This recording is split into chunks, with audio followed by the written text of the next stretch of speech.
اللہ پاک کلام مقدس میں ارشاد فرماتا ہے قال اللہ تبارک و تعالی فی القرآن الکریم ووجدک عائلا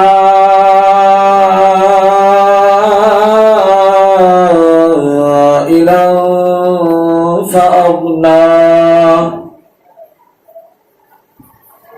صدق اللہ العظیم۔ اے میرے پیارے محترم اسلامی بھائیوں، اس آیت کریمہ میں اللہ پاک فرماتا ہے اور اس نے تمہیں حاجت مند پایا تو غنی کر دیا۔ اس آیت کی ایک تفسیر یہ ہے، اللہ پاک نے نبی پاک صلی اللہ علیہ وسلم کو حاجت مند پایا تو حضرت خدیجۃ الکبریٰ رضی اللہ عنہا کے مال، پھر حضرت سیدنا ابو بکر صدیق رضی اللہ تعالی عنہ کے مال، پھر حضرت سیدنا عثمان غنی رضی اللہ تعالی عنہ کے مال، اور پھر غنیمت کے مال کے ذریعے آپ صلی اللہ علیہ وسلم کو غنی کر دیا۔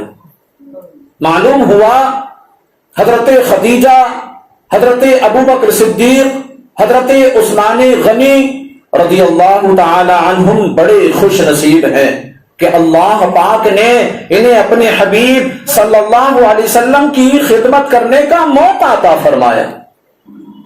یہ میرے پیارے اور محترم اسلامی بھائیوں، آیت کریمہ کا ایک معنی یہ بھی ہے کہ ہمارے پیارے آقا مدینے والے مصطفیٰ صلی اللہ علیہ وسلم کو اللہ پاک نے آپ کو حاجت مند پایا تو قناعت کی دولت عطا فرما کر غنی کر دیا۔ معلوم ہوا حقیقی طور پر مالدار وہ ہے جسے اللہ پاک نے قناعت کی دولت سے نوازا ہے، جسے اللہ پاک نے قناعت کی دولت سے نوازا ہے۔ حضرت سیدنا ابو ہریرہ رضی اللہ تعالیٰ عنہ سے روایت ہے، نبی پاک صلی اللہ علیہ وسلم نے ارشاد فرمایا مالداری کثرت مال سے حاصل نہیں ہوتی، مالداری کثرت مال سے حاصل نہیں ہوتی، بلکہ حقیقی مالداری نفس کا بے نیاز ہو جانا ہے، کہ جو بندہ نفس سے بے نیاز ہو گیا وہ غنی ہے، وہ مالدار ہے، وہ سب سے ارب پتی اور کھرب پتی ہے۔ ورنہ یہ لالچ ایسی چیز ہے کہ اگر بندے کو آدھی دنیا دے دی جائے تو وہ تمنا کرتا ہے پوری دنیا مل جائے، اس کو پوری دنیا دے دی جائے، تمنا کرتا ہے اس دنیا کو سونے چاندی سے بھر کر کے دیا جائے، اور یوں اس کی تمنائیں بڑھتی چلی جاتی ہیں یہاں تک کہ اس کو موت آتی ہے اور قبر کی مٹی اس کی تمام تمناؤں کو پورا کرتی۔ حضرت عبداللہ بن عمر رضی اللہ تعالیٰ عنہ سے روایت ہے، رسول کائنات فخر موجودات صلی اللہ علیہ وسلم نے ارشاد فرمایا جس نے اسلام قبول کیا، جسے ضرورت کے مطابق روزی دی گئی اور جسے اللہ پاک نے ان چیزوں پر قناعت کرنے والا بنا دیا جو اسے دی گئی ہیں، تو اس نے کامیابی حاصل کر لی، میرا مولا اس لیے فرماتا ہے وَوَجَدَكَ عَائِلًا فَأَغْنَى، اور اس نے تمہیں حاجت مند پایا غنی کر دیا۔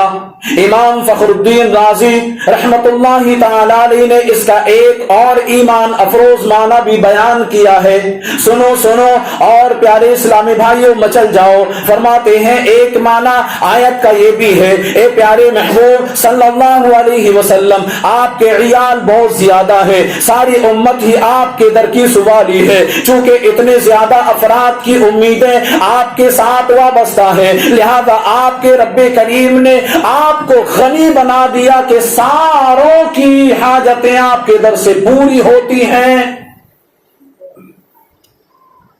اللہ پاک نے اپنے محبوب کو کتنا غنی کیا، کیا کچھ عطا فرمایا، اس کی تفصیل دوسری جگہ میں خود مالک کائنات ارشاد فرماتا ہے اِنَّا أَعْطَيْنَاكَ الْكَوْثَرَ، اے محبوب بے شک ہم نے تمہیں بے شمار خوبیاں عطا فرمائی۔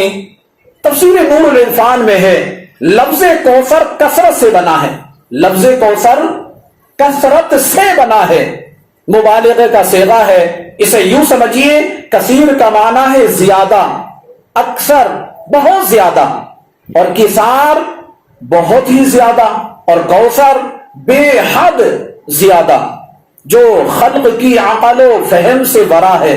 یعنی اس پوری کائنات میں جو انسان بستے ہیں، سارے انسان اگر ذہن لگائیں، اگر سب کے سب جو ہے اس پر غور کریں، تو ساروں کی عقلوں سے بھی یہ لفظ کوثر جو ہے بہت ارفع و اعلیٰ ہے۔ مطلب یہ بنا کہ اے محبوب، ہم نے آپ کو اتنا زیادہ عطا کیا کہ کسی کی عقل و فہم میں آ ہی نہیں سکتا، کسی کی عقل و فہم میں یہ لفظ کوثر آ ہی نہیں سکتا۔ معلوم ہوا رب کائنات نے اپنے محبوب ذیشان صلی اللہ علیہ وسلم کو غنی بنایا، اتنا غنی کیا کہ کل جہان اس در پر سوالی ہے۔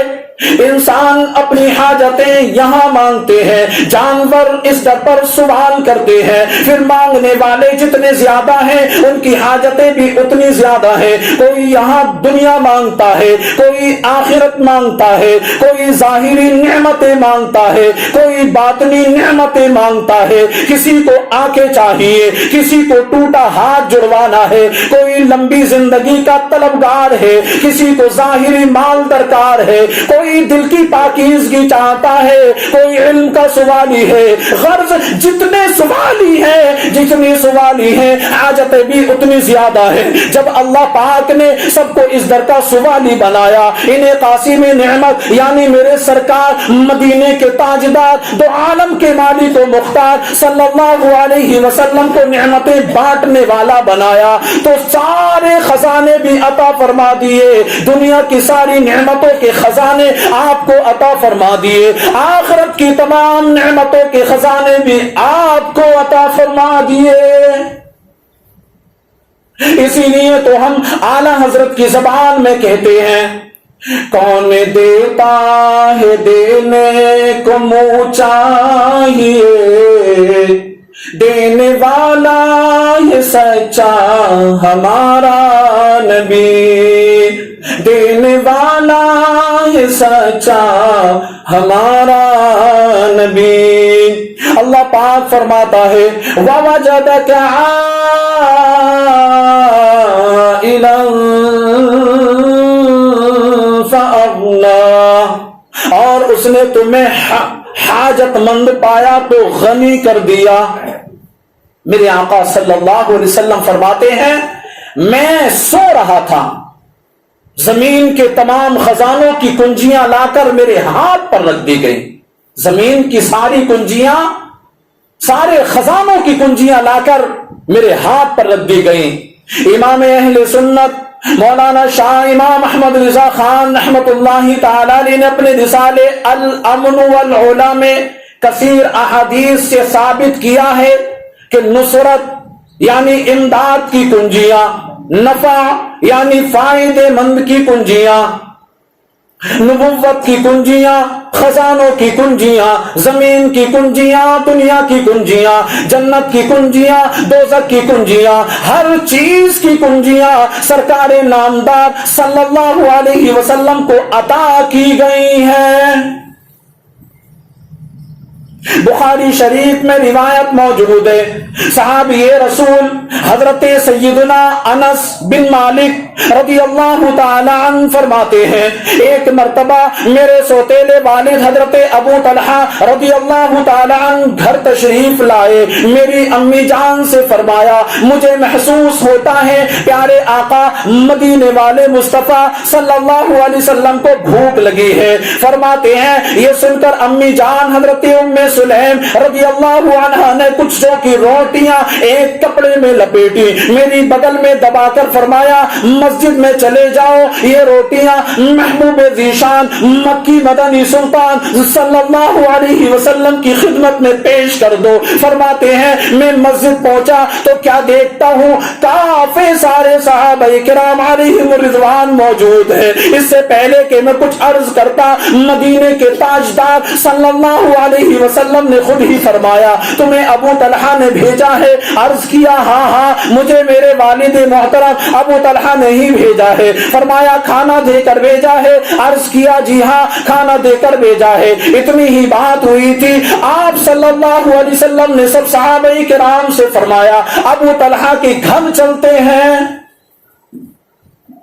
حضرت انس رضی اللہ تعالیٰ عنہ فرماتے ہیں یہ معاملہ دیکھا تو میں دوڑ کر گھر پہنچا، سارا ماجرا عرض کیا۔ حضرت ابو طلحہ رضی اللہ عنہ سن کر گھبرائے اور اتنا سارا کھانا ہم کہاں سے لائیں گے، کہاں موجود ہے ہمارے گھر پر، یہ کہہ کر کے اپنی بیوی کو بتانے لگے۔ تو آپ فرماتے ہیں کہ امی جان سے کہنے لگے جب یہ اب کیا بنے گا، تو انہوں نے بڑے اطمینان سے کہا اللہ ورسولہ اعلم، اللہ جانے اور اس کے رسول جانے، یعنی ہمیں کیا فکر، جو لا رہا ہے وہی کفالت کرے گا، وہی سب کا پیٹ بھرے گا، وہی سب کے لیے کافی ہے۔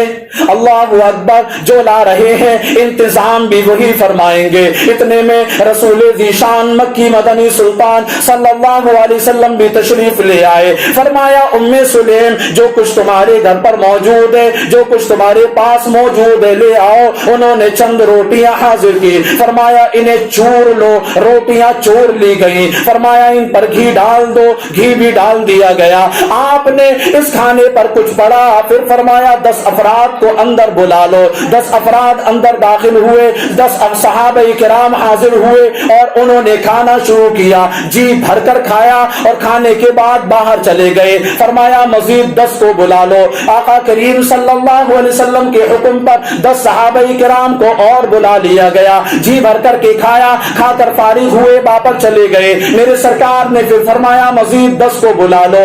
یوں آپ نے 70 صحابہ کرام کو اس کھانے سے فارغ کر لیا، خود بھی کھانا تناول فرمایا، گھر والوں نے بھی فرمایا، گھر والوں نے بھی کھانا کھایا۔ فرماتے ہیں کہ اتنا سارا کھانے کے بعد بھی جب برتن سے کپڑے کو ہٹایا گیا تو وہ کھانا ویسا کا ویسا ہی موجود تھا۔ اور کیوں نہ ہوتا، میرے سرکار صلی اللہ علیہ وسلم نے جو دعا فرمائی تھی، اس دعا کا اثر یہ تھا کہ کھانا اگرچہ کتنے لوگوں نے کھا لیا لیکن اس کھانے میں 10 سے 10 ذرہ برابر بھی کوئی کمی واقع نہ ہوئی۔ یہ میرے سرکار کی دعا کا اثر تھا۔ بڑا مشہور واقعہ ہے، آپ نے سنا بھی ہوگا، صحابی رسول حضرت جابر رضی اللہ عنہ فرماتے ہیں کہ صلح حدیبیہ کے دن پانی میسر نہیں تھا، پیاس لگی تھی، صحابہ کرام نے بارگاہ نبوت میں درخواست پیش کی۔ اس پر سرکار عالی وقار مکی مدنی تاجدار صلی اللہ علیہ وسلم نے ایک مشکیزے میں اپنا مبارک ہاتھ رکھ دیا، ایک مشکیزے میں آپ نے اپنا ہاتھ رکھ دیا۔ پھر کیا تھا، اسی وقت آپ صلی اللہ علیہ وسلم کی مبارک انگلیوں سے چشموں کی طرح پانی جاری ہو گیا۔ صحابہ کرام علیہم رضوان نے اس پانی کو پیا بھی، اس سے وضو بھی کیا۔ اور جب حضرت جابر رضی اللہ تعالیٰ عنہ سے یہ معجزہ بیان کیا تو آپ سے پوچھا گیا اے جابر رضی اللہ تعالیٰ عنہ، اس دن آپ لوگ کتنے موجود تھے، کتنے افراد تھے آپ؟ حضرت جابر رضی اللہ تعالیٰ عنہ کا ایمان افروز جواب سنیے۔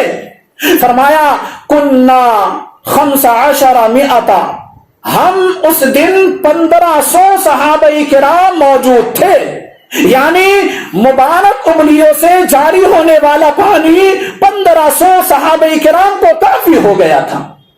1500 صحابہ کرام کو وہ پانی کافی ہو گیا تھا۔ اور پھر اس کے بعد میں فرماتے ہیں مزید کہ اگر ہم 1,00,000 بھی ہوتے اس دن، فرماتے ہیں اگر ہم 1,00,000 بھی ہوتے تو اللہ کی قسم وہ 1,00,000 افراد کے لیے بھی پانی کافی ہو جاتا۔ سبحان اللہ، یہ ہے صحابہ کرام علیہم الرضوان کا مبارک انداز۔ تعداد معلوم تھی، یہ جانتے تھے وہ پانی 1500 صحابہ کو کافی ہوا تھا، لیکن حضرت جابر رضی اللہ تعالیٰ عنہ یہ بھی جانتے تھے کہ پیارے آقا مکی مدنی مصطفیٰ صلی اللہ علیہ وسلم کو کوثر عطا کیا گیا ہے. یعنی آپ صلی اللہ علیہ وسلم کو شان صرف اتنی نہیں عطا کی گئی جو ہم نے دیکھی ہے، بلکہ آپ صلی اللہ علیہ وسلم کو جو کچھ دیا گیا ہے اتنا زیادہ دیا گیا ہے کہ عقل میں آ ہی نہیں سکتا، وہ عقل میں آ ہی نہیں سکتا. اس لیے فرمایا ہم تھے تو 1500، مگر اگر اس دن 1,00,000 بھی ہوتے تو سب کے لیے وہ پانی کفایت کر جاتا، سب کے لیے کافی ہو جاتا. یہ صحابہ کرام کا عقیدہ تھا. اللہ اکبر. یہاں یہ نہ سمجھیے گا کہ زمین کے خزانوں سے مراد صرف سونے چاندی وغیرہ مراد ہے. نہیں پیارے، بلکہ ہر چیز کی نعمتوں کے خزانے آپ صلی اللہ علیہ وسلم کو عطا کر دیے گئے تھے. آپ جسے جو چاہتے ہیں عطا فرما دیتے ہیں. بڑی مشہور حدیث پاک ہے، حضرت سیدنا ابو ہریرہ رضی اللہ تعالی عنہ صحابی رسول بارگاہ رسالت معاد صلی اللہ علیہ وسلم میں حاضر ہوتے ہیں. حدیثیں سنتے تھے مگر یاد نہیں رہتی تھی. ایک دن بارگاہ رسالت معاد صلی اللہ علیہ وسلم نے عرض کیا، یا رسول اللہ حافظہ کمزور ہے، آپ کی احادیث سنتا ہوں یاد نہیں رہتی، جو سنتا ہوں یاد ہی نہیں رہتا، بڑا کمزور حافظہ ہے. اللہ اکبر. مالک کل ہیں یہ نہیں فرمایا ابو ہریرہ ظاہری چیزیں تو مجھ سے مانگو دے دوں گا، یہ تو ظاہری مال نہیں، جاؤ اللہ پاک سے مانگو. نہیں بلکہ یہ مالک کل ہیں. حضرت ابو ہریرہ رضی اللہ تعالی عنہ جانتے ہیں سب نعمتیں دیتا اللہ پاک ہے، ملتی محبوب ذیشان صلی اللہ علیہ وسلم کے ذریعے سے ہیں، اور محبوب صلی اللہ علیہ وسلم بھی جانتے ہیں ساری نعمتوں کے خزانے میرے پاس ہیں. اللہ پاک کی عطا سے مجھے مالک و مختار بنایا گیا ہے. آپ نے حضرت سیدنا ابو ہریرہ رضی اللہ تعالی عنہ کو حافظہ عطا فرمایا. اب کیسے عطا فرمایا؟ آپ نے حضرت ابو ہریرہ رضی اللہ تعالیٰ عنہ کو حافظہ عطا فرمایا. کیسے عطا فرمایا؟ یہ بھی بڑے کمال کی بات ہے، بڑے کمال کی بات ہے. فرمایا ابو ہریرہ چادر بچھاؤ. انہوں نے چادر بچھا دی. آپ نے دونوں ہاتھ ہوا میں کھولے اور لپ بھرا اور چادر میں انڈیل دیا. فرمایا ابو ہریرہ اس چادر کو سینے سے لگا لو. قربان جائیں پیارے آقا کی اداؤں پر. فرماتے ہیں اے ابو ہریرہ اب اس چادر کو سینے سے لگا لو. اللہ اکبر. آپ نے چادر سینے سے لگائی. فرماتے ہیں اس دن کے بعد سے حالت یہ ہو گئی کہ جو بھی سنتا تھا مرتے دم تک وہ تمام کا تمام مجھے یاد رہ گیا. یہ ہے مصطفیٰ کریم صلی اللہ علیہ وسلم کی عطا. اسی لیے تو ہم اعلی حضرت کی زبان میں کہتے ہیں کہ میں تو مالک ہی کہوں گا کہ ہو مالک کے حبیب، یعنی محبوب و محب میں نہیں میرا تیرا. اور تیرے طلبوں میں جو ہے غیر کا منہ کیا دیکھیں، کون جھڑکیاں کھائے دیکھ کے طلبہ تیرا.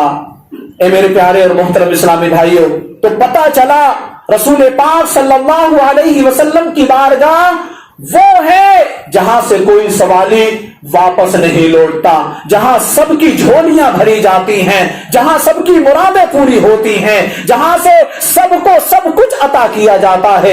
تو ہمیں بھی چاہیے ہم اسی رسول ذیشان مکی مدنی سلطان صلی اللہ علیہ وسلم سے محبت کریں اور ان کی بارگاہ میں اپنے خراج عقیدت کو پیش کریں. اللہ نے چاہا تو اللہ پاک محبوب ذیشان کے صدقے میں ہم سب کی آرزوؤں کو تمناؤں کو پورا فرمائے گا، پریشانیوں کو مصیبتوں کو دور فرمائے گا اور حاجتوں کو ہماری پورا فرمائے گا.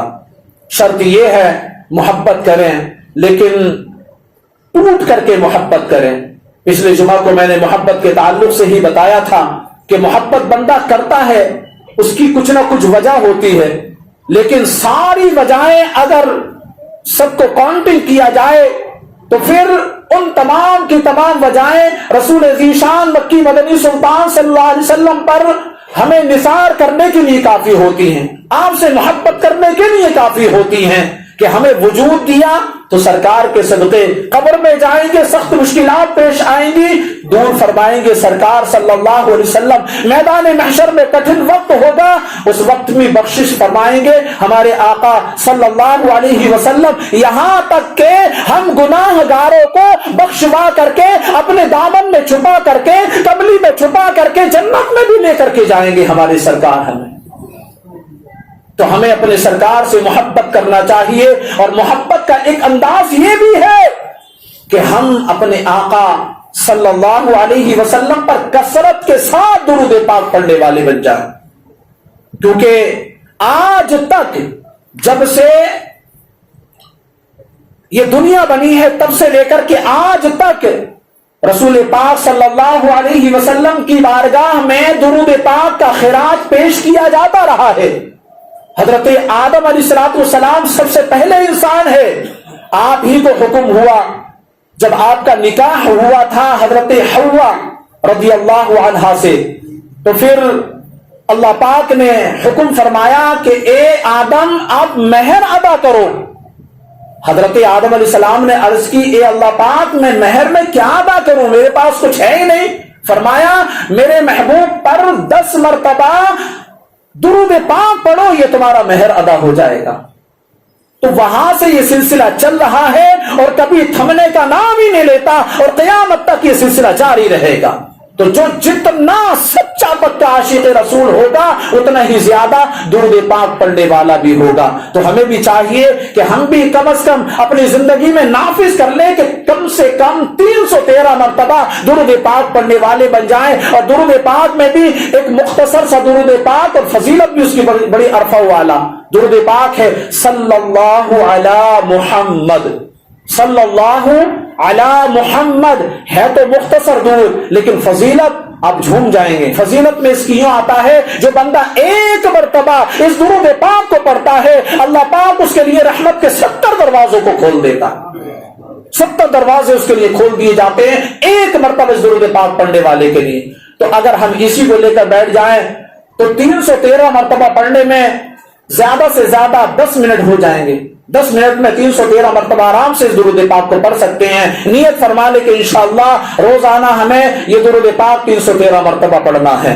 اللہ پاک ہم سب کو عمل کرنے کی توفیق عطا فرمائے، ہم سب کو پیارے آقا مدینے والے مصطفیٰ صلی اللہ علیہ وسلم سے سچی محبت کرنے والا بنائے، ہم سب کو مصطفیٰ کریم صلی اللہ علیہ وسلم کی اداؤں کو اپنانے والا بنائے، آمین بجاہ النبی الامین صلی اللہ علیہ وسلم۔